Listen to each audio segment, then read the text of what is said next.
Valmir, em primeiro lugar, você tem que perguntar a você. O que é que você quer? O que é que tem aí dentro? Que interferência é essa que o executivo tem que indicar um desembargador, um ministro? Uma pessoa que ganha um mandato, ou melhor, que compra um mandato, qual a diferença que ela vai fazer lá? Pela primeira vez, eu me senti gente quando eu ouvi a senhora me defendendo. Para governador, 22, nulo. Tô contando aqui meu voto. Eu faço prevalecer os valores e os princípios, mesmo doendo tudo. O voto consciente muda.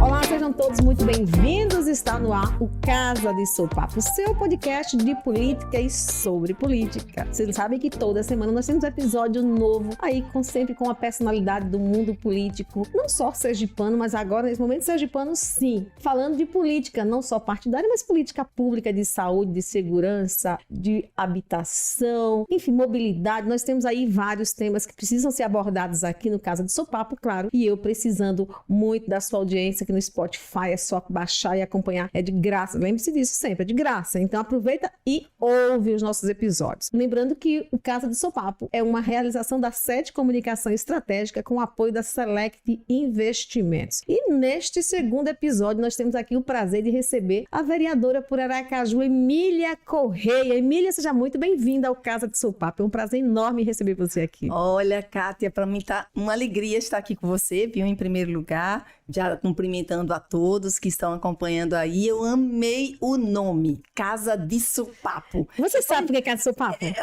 Eu queria que você contasse, eu sei. Mas sensacional, Vou gente. contar a Casa de Sopapo, foi uma inspiração da minha infância. Sim. Eu vi os meus pais construindo uma casa de taipa, Sim. a famosa Casa de Sopapo. Eu lembro do meu pai fazendo a estrutura de madeira de mangue e a minha mãe ajudando com barro, né? Jogando o barro para tapar os buracos. Então era sopapo. Então quando eu pensei no podcast Casa de Sopapo, e eu tava falando isso pros meninos quando tava fazendo a criação da identidade, né? Aí eu disse, gente, a criação, e quando eles me deram a identidade, eles trouxeram justamente com a Casa de Sopapo mesmo, uma casa de taipa lá. E eu disse, olha, André, isso aqui chama-se de giral. Sabe o giral? Sim, Você sabe, sim, né? sim, sim. Que é a nossa pia de hoje. Isso. É mesmo. Então é muito relevante a Casa de Sopapo para você e para nós, né? Sim. Então, muito obrigada pelo convite. Viu? Eu que muito agradeço pela mesmo. honra. Deixa eu apresentar você, né? Por favor. Emília Correia, vereadora por Aracaju, como eu falei, é defensora pública aposentada. Também ela foi corregedora, me ajuda, Emília. Corregedora-geral da Defensoria Pública e secretária-geral da Defensoria Pública. E está no seu segundo mandato como vereadora. Para uns, o terceiro. Indo para o terceiro, Não, sim. para alguns, o terceiro. Sim.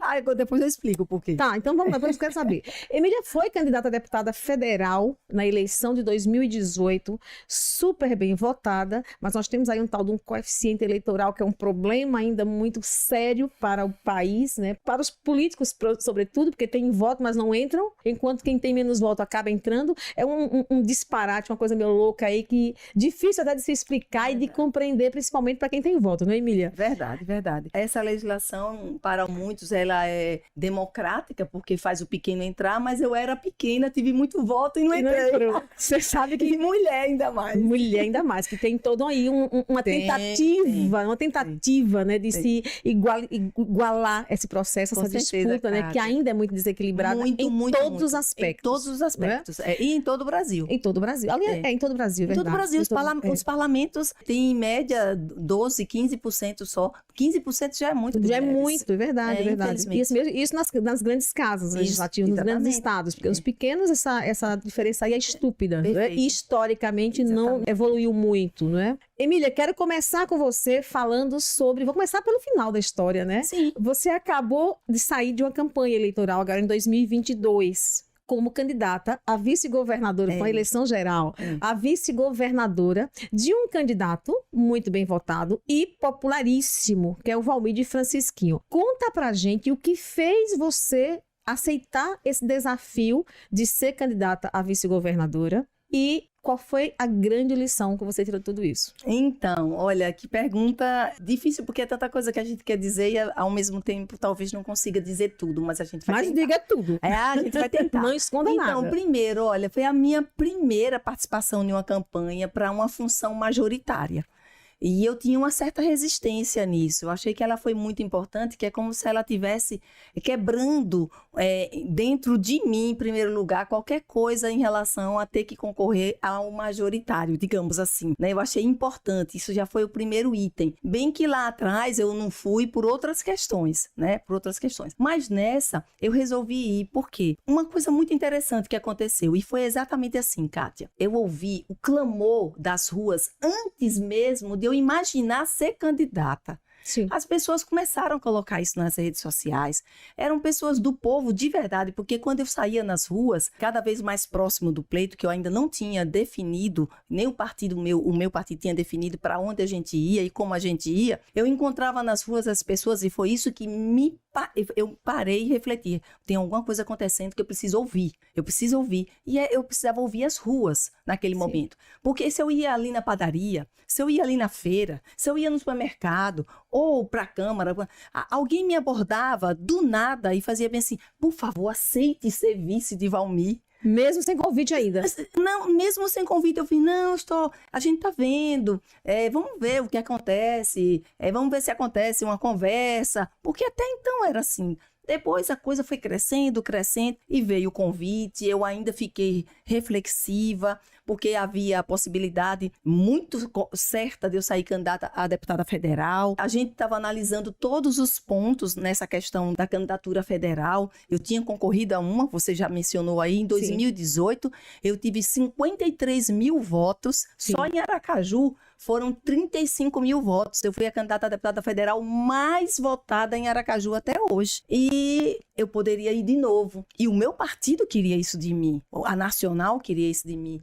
A estadual queria isso de mim. Mas o meu coração começou a se fechar de um jeito para a questão federal por conta, inclusive, desse clamor que eu estava ouvindo nas ruas. Ou seja, a sensibilidade. E aí eu fiz, olha, não dá. Se eu aceitar ir para a federal, tá fechado aqui. Eu não vou conseguir nem fazer uma campanha, porque eu sinto muito isso aqui. Sim. E a nossa visão vai um pouco mais além, porque a gente busca pela minha fé, eu busco a Deus, e a gente sente essas coisas. Aí, Kátia, eu resolvi aceitar. Foi quando veio o convite, e eu resolvi aceitar. Então, foi uma experiência muito boa nesse sentido, sabe? Conhecer muita gente no estado de Sergipe que não me conhecia, só me conhecia pela TV, pelo rádio, pelo trabalho, mas não conhecia a pessoa. E isso cresceu muito. Nós tivemos uma votação incrível. Tivemos todas as dificuldades que vocês assistiram, que vocês souberam, dificuldades da situação do Valmir em relação à questão jurídica. Aí como é que você aceita um negócio desse? Você não já sabia que não ia dar certo? Não sabe por quê, Kátia? Porque existiam decisões de situações semelhantes a essas que os candidatos foram para a eleição subjúdice e depois foram diplomados, conseguiram ser, antes da diplomação, conseguiram a resposta da justiça. Tanto isso é fato que o Valmir, depois de tudo, se tornou elegível. Ou seja, o TSE fez uma confusão em Sergipe, porque para mim o grande responsável pelo que aconteceu em Sergipe, Kátia, eu não tenho dúvida, foi o TSE. Que, primeiro, um processo de 2018 que não julgou em tempo, deixou vir para cima, e cada vez que tinha uma data importante, como uma data de substituição, como uma data disso ou daquilo, é que começavam a acontecer as coisas. Parecia uma orquestra programada, sabe? E basicamente, penso que foi isso mesmo. Enfim, passamos por essas dificuldades, então a gente rompeu barreiras, fomos rompendo barreiras, decisão contra, e veio uma favorável que permitia ele ser candidato com todos os requisitos, absolutamente uma decisão contrária. Você é candidato, mas você não pode participar da eleição, tipo assim, entendeu? Você pode usar o fundo partidário, você pode ir para propaganda eleitoral, mas você não pode, então ser candidato oficialmente. Entendeu? Então, certamente, infelizmente, entendo em primeiro lugar que nós fomos vencedores em tudo. Eu me sinto assim até o final mesmo, quando tivemos que tomar até decisões diferentes, eu e ele. Eu acho que isso vai de cada um, né? Mas o aprendizado é que você não deve deixar de percorrer caminho nenhum, por mais difícil que seja. Você vai de novo? Se ele for candidato numa próxima eleição, 2026 agora, né? Aí seria para governo. Seria de novo, ou você vai cuidar do seu projeto? É muito recente falar de 2026, até mesmo 2024. outro. Se você tivesse que repetir essa experiência hoje, você repetiria? Depende, porque cada momento, hoje, talvez eu refletisse, não que eu não fosse, não que eu tivesse arrependida, eu não me arrependo de nada. Tá. Se esse tempo voltasse, eu faria tudo de novo como eu fiz. As pessoas entendem que a falha foi não ter a substituição naquele momento certo. Inverter. Naquele momento do prazo, as pessoas entendem que foi isso. Falar em inverter, Emília, há uma conversa de bastidores, burburinhos de bastidores políticos, que diz o seguinte: Valmir não inverteu a chapa porque ele não confiava em Emília. Pronto. Ele votou, tanto é que ele elegeu o filho e elegeu o presidente da Câmara Municipal de Itabaiana, deputado estadual, porque eram pessoas do conluio dele, pessoas conluio no bom sentido. Então, você acredita que houve realmente essa desconfiança em relação a Emília? Até pode ter acontecido, eu não posso afirmar, porque isso é uma coisa que está muito dentro da pessoa, né? Mas teve um momento que o Valmir conversou comigo, perto da substituição, que ele estava cansado de lutar naquele momento, foi isso que ele me disse, e ele chegou a pensar, realmente, só estávamos eu e ele nessa conversa, e ele chegou olha, eu estou pensando em passar a bola para a senhora. Ele falava assim, o que é que a senhora acha? Eu sou muito cautelosa, eu sou muito prudente, eu fiz bem assim, disse isso para ele. Valmir, em primeiro lugar, você tem que perguntar a você, o que é que você quer? O que é que tem aí dentro? Porque essa é uma pergunta que você primeiro tem que se perguntar. E depois de respondido para você, aí se você, por exemplo, entender, porque o prazo está aí, né? Entender que deve passar a bola, eu tô aqui pronta. Agora, se você quiser ir, eu vou com você até o fim. Agora, se você quiser passar a bola, você vai ter que vir comigo até o fim. Entendeu? Sim. Então, porque tinha que ser assim, né? Eu acho que eu posso ter quebrado um monte de coisa que as pessoas colocam na cabeça do político, sabe? Sim. Essa questão da confiança ou não, só ele pode responder. Somente ele pode responder. Mas não era isso que parecia. Mas claro que também isso podia acontecer. Eu sou adulta suficiente e madura suficiente para saber, sabe por quê? Porque eu era muito nova naquele grupo. Nova no sentido de ter chegado. E de personalidade. Pois é. Então, tô chegando em um grupo que já tá formado, tá todo mundo ali. Eu sou a novata. Então, a novata normalmente é muito julgada. O novato é muito julgado. Vista com que essa pessoa quer? É. Vamos ver. Ela é esperta, ela não é esperta, ela é isso, ela é aquilo outro. O outro que queria aquele lugar, e por que foi ela? Porque aí você sabe tudo. Então, essas coisas, somente aquelas pessoas ou aquele métier pode responder. Essa história da confiança pode ter acontecido, pode não ter acontecido, mas foi um clima muito bom de caminhada. No sabe? segundo turno, você fez a opção de não declarar apoio nem ao candidato senador Rogério Carvalho, e nem ao deputado federal, governador eleito, Fábio Mitidieri. Por que essa decisão de ficar neutra? Votou, com certeza votou, escolheu, mas no seu silêncio... Não votou? Não, votei. Votou, mas não sim. votei, como eu falei, entendi. Nenhum nem outro. Votei no 22, nulo.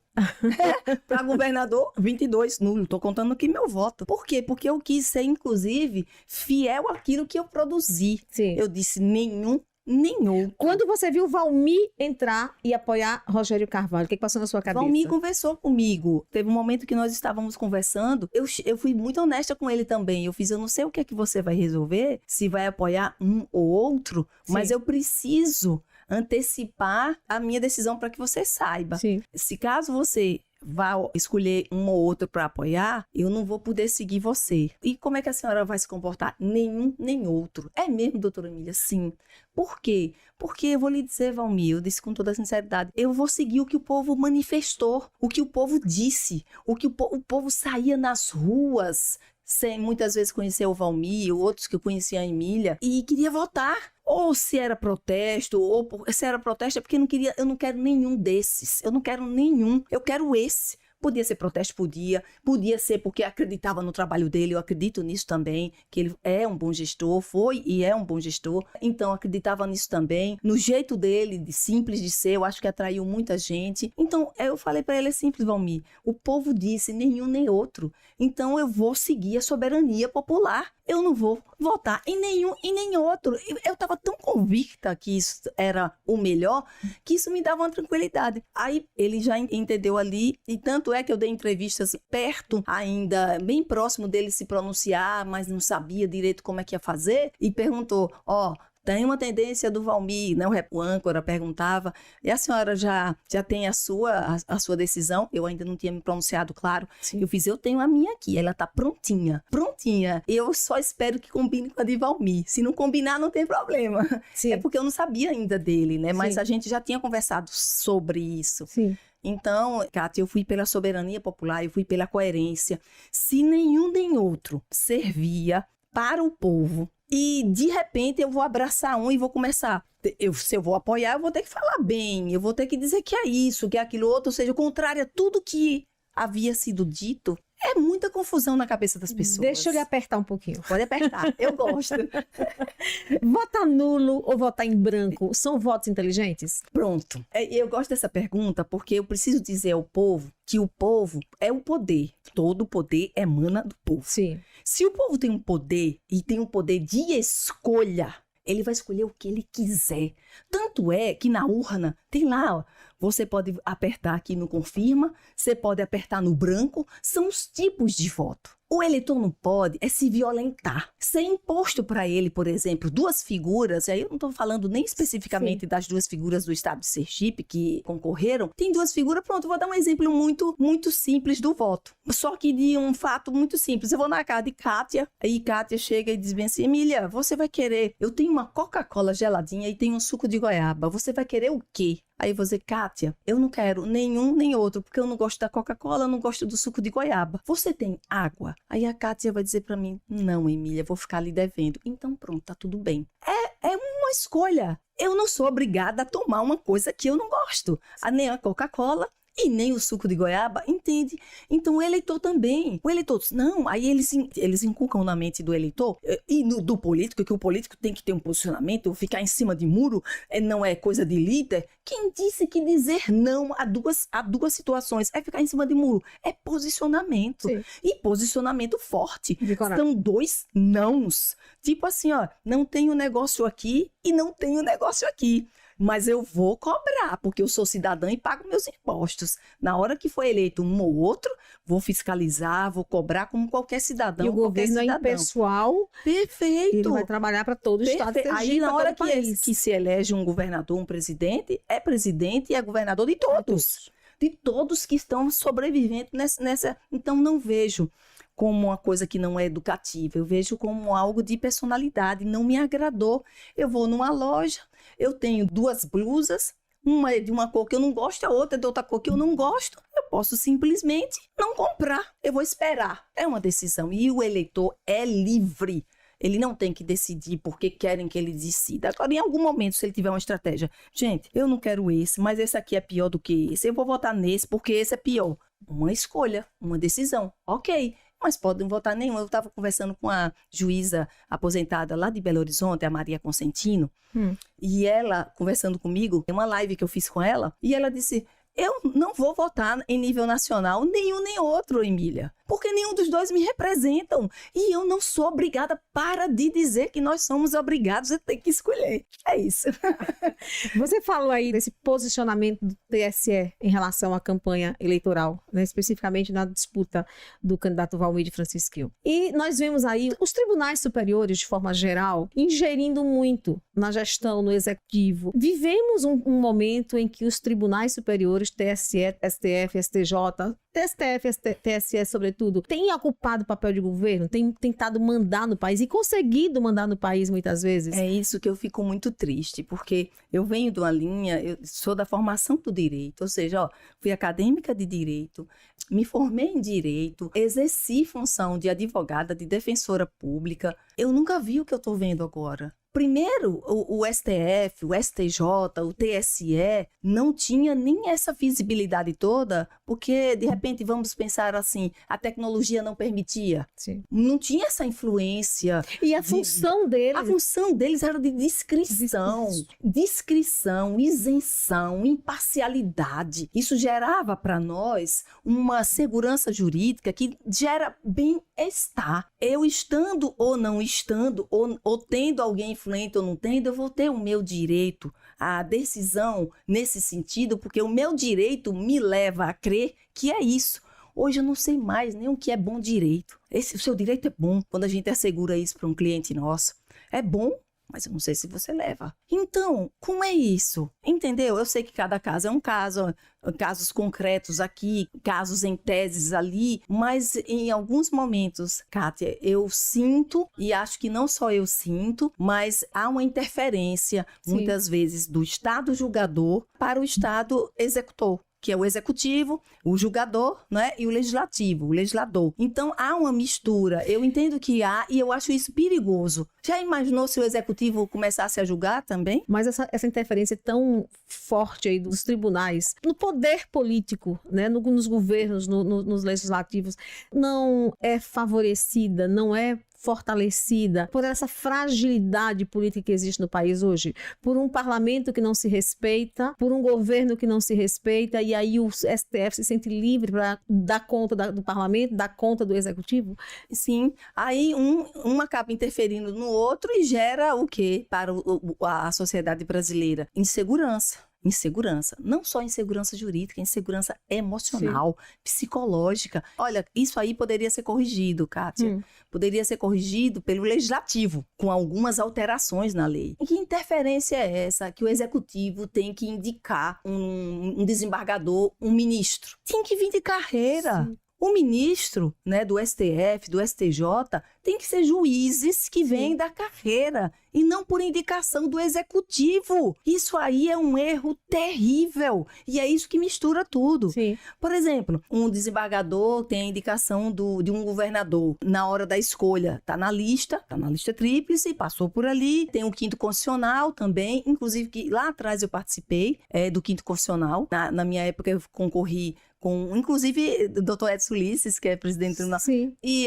ele advogado, eu advogada, e a diferença nossa de votação foi de um voto. Mas não era um voto que ia escolher a Emília ou o Edson naquele momento, era a escolha do governador. É a legislação, o governador era Marcelo Deda na época. Então, eu acho que teria que corrigir daí, não deveria ter essa interferência do executivo sobre o judiciário. O judiciário deveria realmente se manter imparcial, isento. Os órgãos fiscalizadores IDI. Isso! Aí eu pergunto, as instituições estão aí, mas a sociedade sente essas instituições? De que forma a sociedade sente as instituições de proteção para ela? Não está mais. Não está mais. Isso é uma tristeza muito grande. Sim.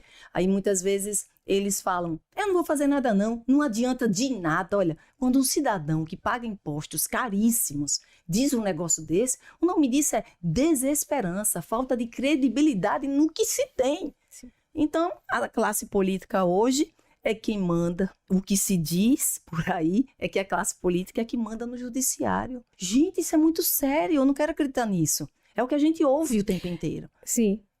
Não só a classe política, mas quem tem dinheiro. Exato, a influência, o poder econômico, a influência. Aí vai dizer assim, você tem que contratar um advogado que tenha influência. Ou seja, não é o direito. No meu tempo, era o direito, a lei e o conhecimento do operador do direito. Você tinha que procurar um advogado que tem conhecimento sobre a lei para poder te defender bem.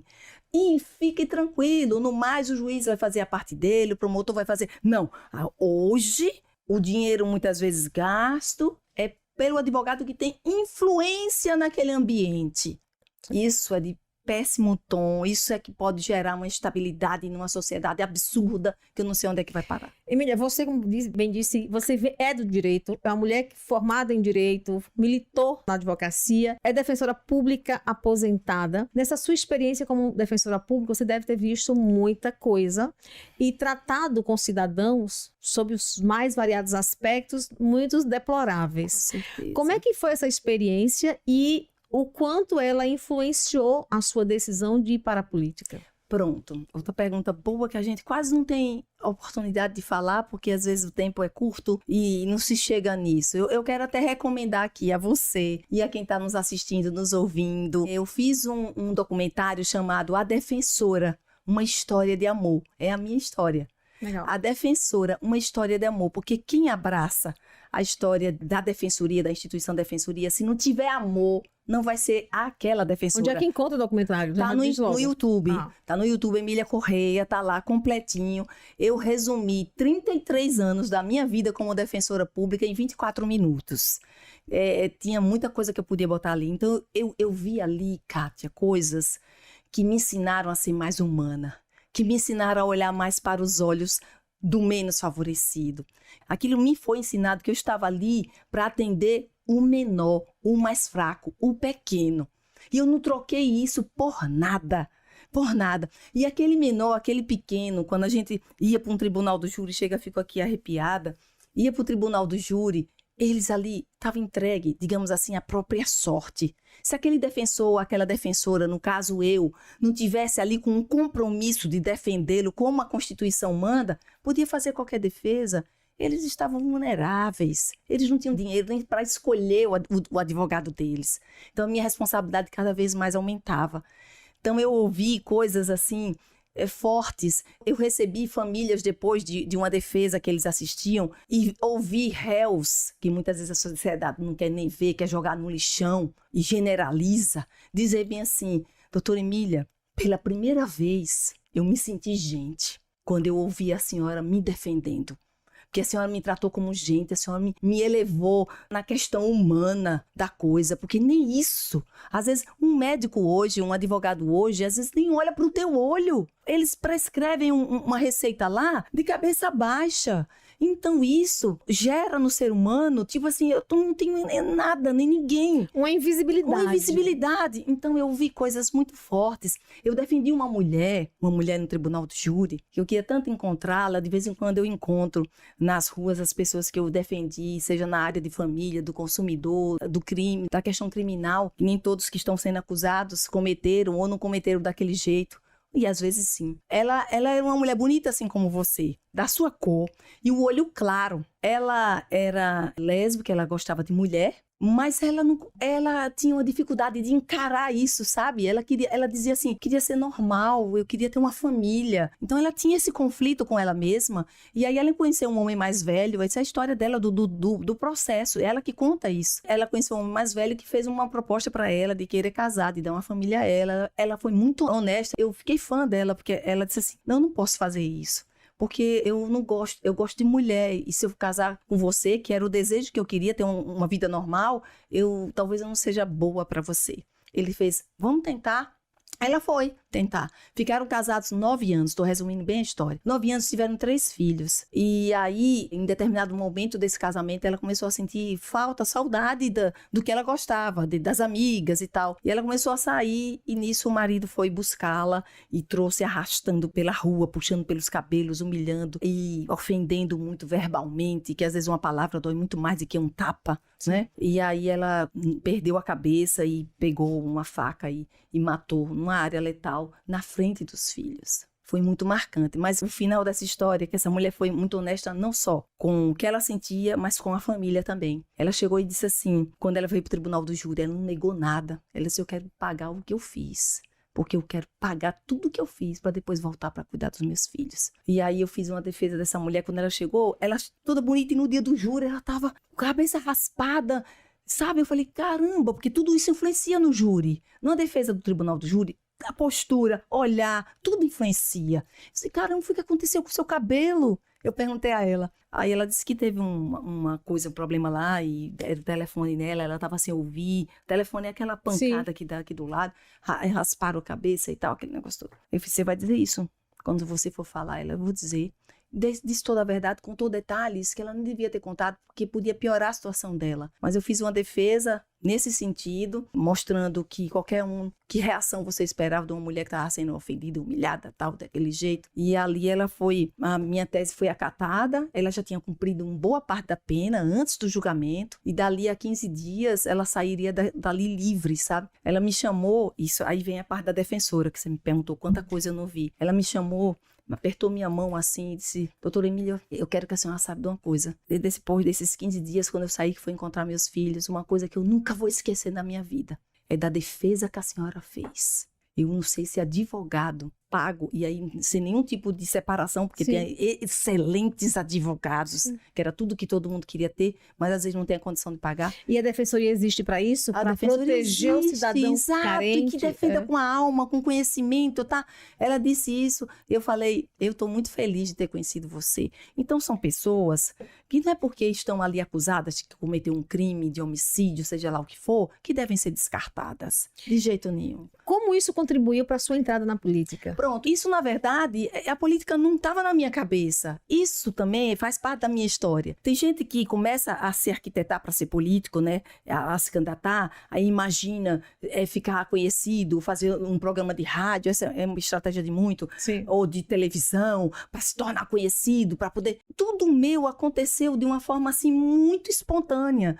Eu era defensora, que fazia já televisão, em canal fechado, que fui chamado para a Rádio Jornal e que quando chegava o período da política, meu telefone não parava de convite de filiação. Eu desligava, porque eu tinha aversão à política partidária. Eu tinha medo, sabe, Kátia, que olhassem para mim e achassem que eu era mais uma ladra, mais uma mentirosa, mais uma disfarçada, dissimulada. Eu não queria nem isso para minha vida. Aí eu fugi o tempo todo, quanto eu pude. Em 2012, foi através do Dr. João Alves, meu pai chegou e disse para mim assim, meu pai já não está entre nós, e meu pai era comunicador, era da política, eu acho que é uma veia muito forte em relação a ele, que eu herdei essas coisas, só pode. Aí ele disse, minha filha, vem cá, até quando você vai fugir, hein? Eu fugir de quê? Da política. Porque você é uma política nata. Eu disse, meu pai, eu não quero saber de ladrão. Não quero, vão achar que eu sou mesmo sem ser. Ele fez, se você não for, você não vai saber. Você vá, não fuja mais, porque não adianta fugir. Eles têm políticos, minha filha, que para eles serem eleitos, têm que pagar, comprar os votos. E tem outros políticos que o voto corre atrás. Parece que o seu caso é esse. Aí... eu fiquei com aquilo na minha cabeça e resolvi começar a ingressar na política. Na primeira eleição foi para vereadora, fiquei primeira suplente, por isso que eu disse que para muitos, porque nesse primeiro mandato... Você assumiu um tempo, né? Eu assumi um pouco e eles dizem que consideram isso como um mandato, sim. Então eu deveria estar, ou estou no terceiro mandato, sim, né? Sim. Mas é que eu considero um mandato os 2 titulares, né? Que eu tive. E esse foi só um ano, mas disse que é mandato também. Sim. E você exerceu muito bem. Eu lembro de você no primeiro mandato, eu cobria política no Jornal da Cidade e você estava lá. E ali, olha só, eu sou de oposição, mas aquela experiência que foi quase um estágio dentro do parlamento, eu era da situação, o prefeito era João. E ali eu já não dizia amém para as coisas. Aí, mas Nitinho, ele foi assumir a Funcaju na época e a primeira suplente era eu, tinha que ser eu. Depois ele teve que voltar. Sim. E aí eu tive que sair. Mas ali mesmo teve situações que eu não votei a favor da situação. E os colegas pressionando, tem que votar, o prefeito isso. Eu fiz, não, eu não vou votar. Com todo respeito, eu não vou. E a situação mais fácil de resolver é a minha. Como eu sou suplente, chamo o titular, já saio. Mas resolve o problema. Assim. Eu queria falar um pouquinho dessa coisa, desse conflito entre princípios e valores e a pressão política, que há muita. E você vive isso todos os dias no parlamento hoje, mesmo como oposição, sofre essa pressão muito mais. O aliado sofre também. Com certeza. Ele fere ali tudo que é princípio e valor para votar em coisas que ele não concorda, mas ele vota, porque ele não tem a coragem que a Emília tem, que muita gente tem. Mas, e como é que é esse equilibrar essas forças aí, princípios e valores trazidos, arraigados aí, presos, com esse conflito, com essa política desacreditada, desmoralizada? Como é que é isso? Então, Kátia, mais uma vez, muito obrigada por me permitir falar sobre isso, que não é comum a gente ter tempo de falar isso na mídia, em entrevistas. A primeira vez que eu subi na tribuna para falar, ainda suplente e assumir, eu disse, eu quero prometer aqui, no final já da fala, eu quero prometer aqui que eu não vou me perder de mim. Eu não vou me perder de mim. Porque quando a pessoa, e aí a gente falando de político, o político ou a política se perde de si, acabou.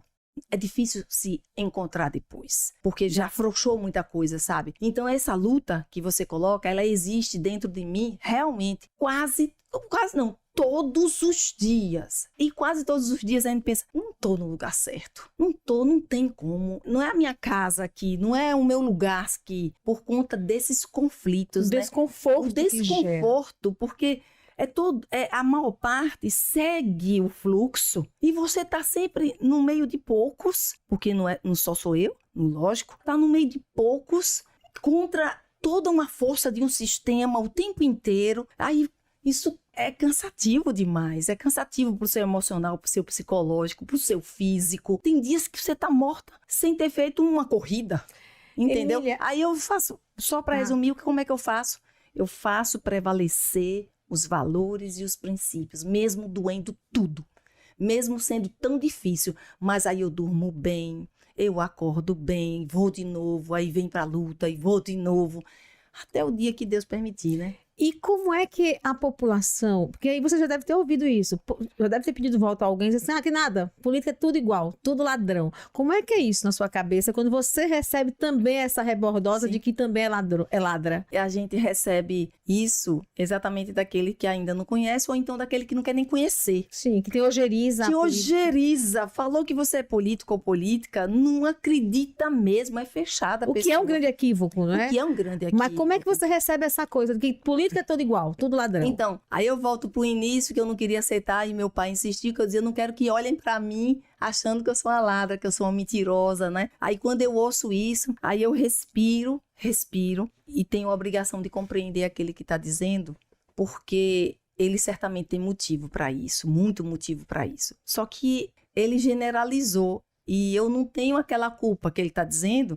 Aí eu olho e quando eles dizem isso, aconteceu isso uma vez, até o pessoal ficou me chamando, vamos aqui, Emília, vamos, deixa aí. Eu falei, não, deixa eu conversar com ele. Ele, não, é tudo igual, daquele jeito, né? Sim. Eu falei, moço, o senhor tem razão, muita razão, mas não total razão.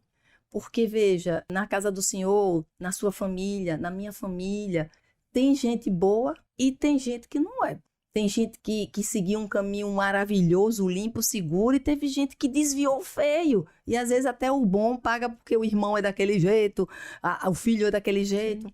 Então eu entendo o senhor. Dói na gente, mas eu entendo. Aí eu saio, fique na paz, porque eu não vou mudar a opinião dele. Talvez eu deixe essa semente, quem sabe um dia ele reflete e venha algum fruto, mas é difícil mesmo. Mas dói muito na gente. E com a sua prática, talvez ele reveja essa postura, essa posição, esse pensamento. Pronto, né? Aí o que eu faço? Eu faço bem assim, faça o seguinte, moço. O senhor tem telefone, celular e tal? Dê uma olhadinha lá no meu Instagram, eu dou a rede social. Veja lá, se o senhor não quiser ver, tudo bem, mas veja lá e me fiscalize. Veja se eu estou praticando isso que o senhor está dizendo. Me fiscalize, por favor, me fiscalize, que é importante. Teve gente nessa eleição última, que disse que votou porque eu estava, entendeu? Porque disse que acredita nessa política aqui. Eu acredito na Emília Correia. Isso para mim é um prêmio. Se eu vou chegar ou não em algum lugar, já fui devidamente coroada com uma declaração dessa no meio político.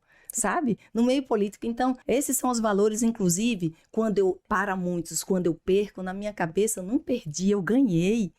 Deus certamente me livrou de alguma coisa que eu não sei. Quando eu não entrei como deputada federal, tendo 53 mil votos, gente, tem gente que pira. Eu não. Eu me senti honrada, eu me senti homenageada na urna. Eu só não tive um mandato, mas eu fui deputada federal para o povo. Só que eu não tive um mandato por causa da legislação que deveria ser revista. É isso, vamos aproveitar e falar sobre isso, vamos falar sobre a questão da mulher na política, que é outro desafio. Vamos aproveitar esse gancho aí e falar dessa legislação que ainda maltrata muito, que ainda penaliza muito. Nós vivemos de reformas e reformas e reformas que não acontecem de fato, elas acontecem apenas ali na superficialidade, mas não se aprofunda. Por que não acontece uma reforma política dessa legislação eleitoral de forma mais aprofundada, que de fato reverbere aquilo que é necessário para o país? Então, Kátia, com certeza porque não há interesse. Imagine um Congresso com 513 deputados federais. Quantos trabalham desses 513? Quanto nós conhecemos? Entendeu? Não há o menor interesse. O que muda uma legislação é maioria de votos. Eles não têm interesse, é muito mais fácil manter aquilo ali porque eles se mantêm no poder, porque eles têm os recursos para chegar e comprar os seus mandatos, porque é compra de mandato mesmo. Ele sabe onde é que o cliente ou o vendedor vende, eles vão lá e compram. Então, se não for assim, se não for comprando, eles não vão chegar. Então, essa questão, por exemplo, da legenda, eu acho que prejudica, por mais que tenha um princípio. O princípio da legenda é de democracia, para que o pequeno chegue. Aí eu pergunto, quando é, então, quando o pequeno ganha e não leva? Porque muitas vezes um pequeno aqui, outro ali, acaba ganhando votos, Sim. que é a coisa mais difícil, e não leva. Então, está quebrado esse princípio da legislação. O que muda? Consegue se mudar para mudar isso? Então, por que não muda isso? Se a gente está enxergando exatamente porque a maioria não permite. Por exemplo, numa Câmara Municipal de Aracaju, porque um bom projeto para o povo, muitas vezes não é aprovado, porque possivelmente, se for, pode fortalecer aquele político que é da oposição, que é na linha contrária. Aí não vai ser aprovado, mas não vai ser aprovado simplesmente assim, não, vai se encontrar defeito que não existe, vai se colocar que é inconstitucional. Ou seja, por que não consegue aprovar? Porque a maioria vai vencer. E se a maioria canaliza os interesses para uma coisa, então não vai mudar nunca. Se houvesse uma pressão popular, se as pessoas conseguissem entender que aquele parlamento é feito de representantes deles, né, que decidem por eles, se houvesse esse pensamento e essa participação mais presente nas casas legislativas e no próprio executivo, mudaria esse... Mudaria. O voto consciente muda. Porque, por exemplo, para eu levar alguém, agora me lembrei de uma coisa que eu nem vou falar, para eu levar alguém para a Câmara Federal, ela vai sair, ou ele vai sair, de onde eu moro, Sim. de onde eu estou. Então, se eu escolher bem o enviado para a Câmara Federal, um enviado que tenha consciência, que tenha bom senso, que tenha responsabilidade, eu já começo a melhorar lá. Porque tem muita coisa que só vai melhorar cá se a gente mudar lá. Sim. Então, eu tenho que mandar representantes que tenham responsabilidade com o povo. Uma pessoa que ganha um mandato, ou melhor, que compra um mandato, qual a diferença que ela vai fazer lá? Pode até fazer, mas eu acho muito difícil, porque ela vai ter outros compromissos para poder pagar. E não é com o povo. E não é com o povo, e não vai ser. Então vai ser renovada, às vezes é reconduzida pelo mesmo sistemazinho. E é curioso, Emília, porque quando a gente fala em compra de voto, a gente esquece de falar de quem vende voto. Exatamente. Que é criminoso igual. Igual, e aí tem que vir a consciência, porque eles vendem muitas vezes por causa daquela necessidade imediata. Só que eles recebem quanto? 100, 50, 200? Resolve o que na vida deles? Quanto tempo fica aquele valor, meu Deus? Aí vai passar 4 anos e depois de 4 anos vem o mesmo comprador, ou outro comprador, Sim. com outra carinha, outra historinha, né? E ele na mesma necessidade, porque ele não melhorou a vida dele, exatamente Sim. porque ele não escolheu bem. Como fazer isso, Kátia? Como mudar isso? É mudar na escola, na educação, criança. Em casa, na discussão. Olha, outra coisa que me arrepia falar. Como é que teu filho, quem está produzindo os corruptos, eu já disse isso, é muito forte. Quem produz os corruptos de um país, de um estado, são as famílias. Verdade. Desculpe falar isso, mas são as famílias. Concordo. Estão produzindo corruptos dentro de casa. Eu vou lhe citar um exemplo muito prático dessa sua fala, que é muito forte e eu concordo plenamente. Minha câmera é essa aqui, eu concordo plenamente. Na minha época, eu saía do São Conrado e ia pro Médici estudar, tá? Andando. E se eu chegasse em casa com um pedaço de lápis podre, caído, que eu achei na rua, você achou isso aqui onde? Ah, achei ali. Ela pegava pela orelha e saía me levando do São Conrado até o lugar que eu idiotamente dizia assim, foi lá perto do Médici. Ela saía me puxando pelo ouvido, pela orelha e dizia assim, deixa aqui. Deixa aqui. Não é seu. Pois é. Eu não comprei, não lhe dei. Pois é. E quantas vezes nós vimos os meninos da comunidade chegando com caderno, com lápis, com a borracha, com um som, e ninguém perguntava qual foi o resultado disso. Eu tô aqui contando história. Isso. E muitos dos meus contemporâneos, infelizmente, não estão aqui mais. Exatamente. Né? Estão mortos. O que a sua nos mãe... presídios. Pronto, exatamente o que a sua mãe fez dá trabalho, Sim. mas é amor. É amor. Quando ela fez isso pela Kátia, é porque ela estava dizendo, eu te amo, minha filha. Sim. Mas eu te amo muito, por isso que eu vou te levar até lá, para você deixar esse lápis lá. Sim. Então, os pais não querem mais ter trabalho. Sim. Eles estão muito ocupados. Claro que a gente não está generalizando, Sim. né? Que existem famílias muito compromissadas com uma boa educação, mas se não fizer isso, não procurar saber de onde veio essa caneta, cutucar a bolsa do filho, da filha, procurar. no celular, blitz no celular. É muito importante. Verdade. É isso que faz um cidadão de diferenciado, viu, Kátia? É isso que faz. E é isso que faz o político diferenciado. Com certeza. Porque esse com cidadão, certeza. o político sai da sociedade, sai da família, como você bem Exatamente. disse, né? Perfeito. Se a família não tiver uma boa base, não tiver um valor aí muito forte para passar para esse cidadão, para essa criança, para esse rapaz que vai ser adolescente, que vai ser um homem, ou vai ser uma mulher, ele vai ter uma dificuldade de se Aí representar dificulta. bem. Perfeito. Né? E dificulta a Que seja. vida de todo mundo. Emília, passaríamos aqui uns 3 episódios falando. Já acabou? Já acabou. E olha que não falamos ainda da questão da mulher, mas vamos marcar Vamos sim, só outro para falar da episódio. mulher. Vamos, que tem muita Né? coisa para falar sobre a mulher, né? Não, a gente tem que tricotar desse Vamos. jeitinho bom. Vamos, que Ah, delícia, Aqui viu? no sopapo. No sopapo. De vez em quando leva um sopapozinho, mas tá tudo bem, né? Tudo bem. Emília, eu quero agradecer demais a sua participação aqui no Casa do Sopapo, nosso segundo episódio. Uma honra enorme tê-la aqui. Obrigada, cara. Primeira foi a Linda Brasil, sua Sim, colega de sim. Câmara, que também tem um pensamento muito parecido com o seu, de não se deixar se perder dela mesma, Com né? certeza, não pode. E é Senão, muito legal. você, perde o juízo, sabia? Verdade, verdade.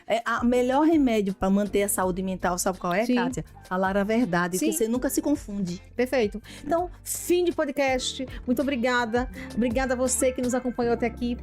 Esse segundo episódio do Casa de Sopapo, seu podcast de política e sobre política. Até o próximo. Tchau, tchau.